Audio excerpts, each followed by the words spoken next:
Well, hello. It is story time. Today is Friday, November 7th, 2025, and I've decided to do some audio recordings about the different cities I've lived in. And tonight is Friday night, and I don't have to teach all weekend. So I'm starting with Amsterdam, one of my all-time favorite cities. I'm really having a hard time deciding exactly which city is my favorite, but Amsterdam is definitely at the top. And you're looking at a picture of the Future's coffee shop. And the green door you see there, that's not the door to get into the coffee shop. To get into the coffee shop is the open door just to the right of it.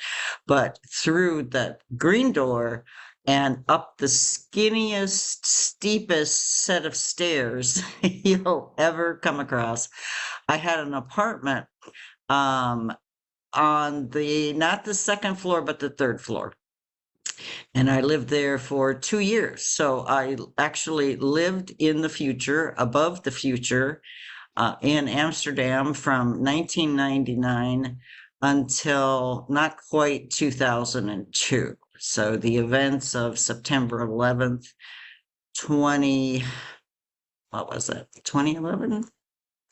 Uh, no, 2001.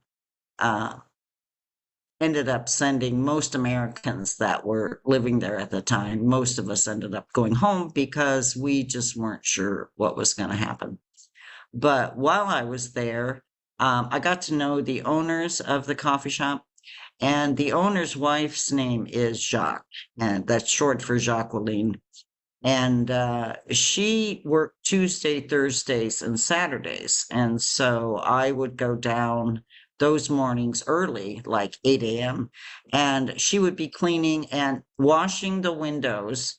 And she would stand on, there's a table right there in front of the window, and she would stand on that table and wash this big old window every morning, first thing. And then with the dirty window water, she would then spread that all over the front of the shop. So she washed down the front, she cleaned the shop every morning, Dutch clean.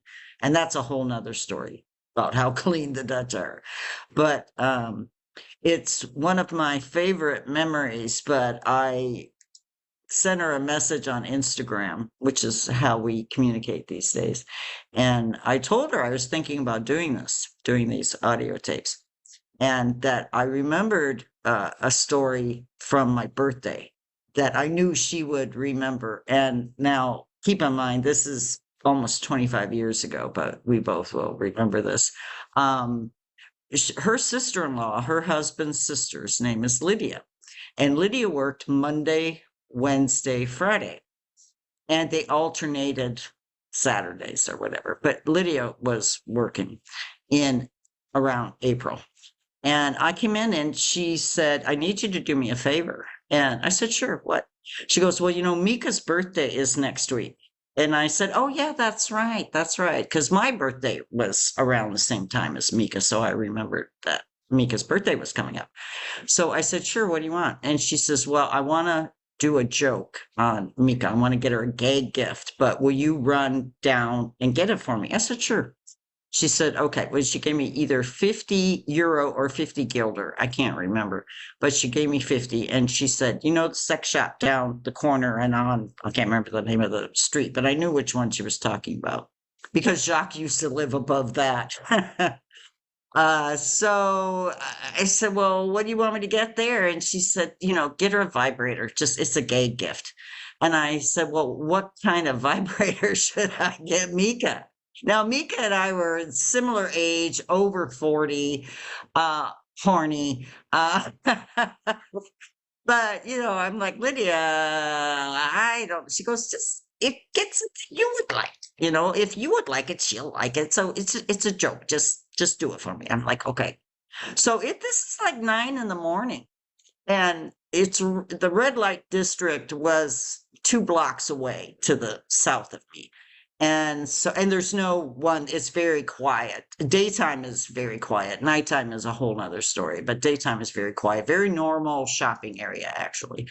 So I go into the sex shop, and like I said, it's like 9:15, and I'm looking at the variety of dildos and vibrators. And there's quite a selection.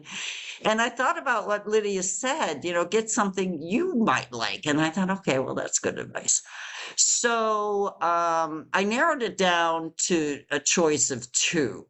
Normal and nothing bizarre, no 3-foot dildos or anything like that. Although that they were available, but no. So I narrowed it down to two, but there weren't any price tags on either one of them.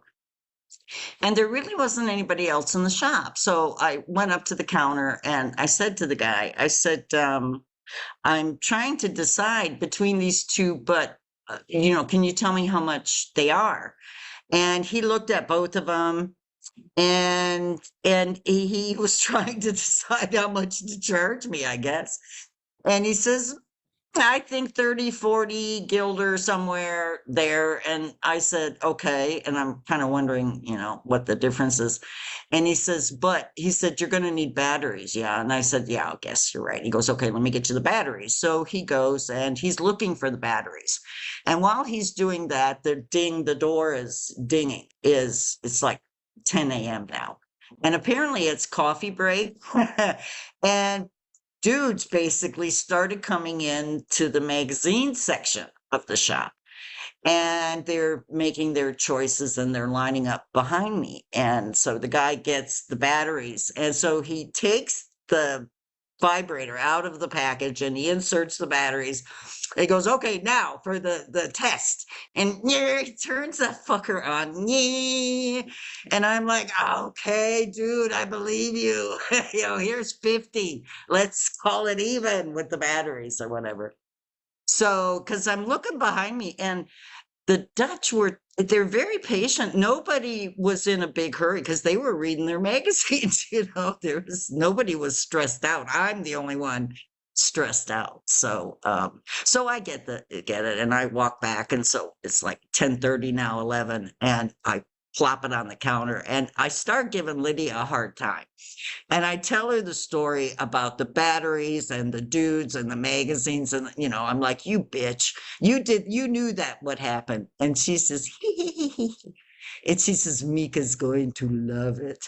And I laughed. I said, yeah, okay, it's worth the joke. That is a good joke. So I forgot about it, actually. So this shows you such a good example of Dutch humor.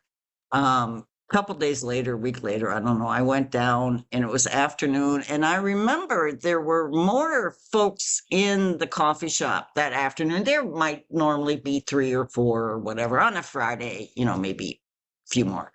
But there was like 10 or 12 people in there. And I knew, I lived above, so I knew everybody that came and went. And so I sat down and, got a joint and a cup of coffee.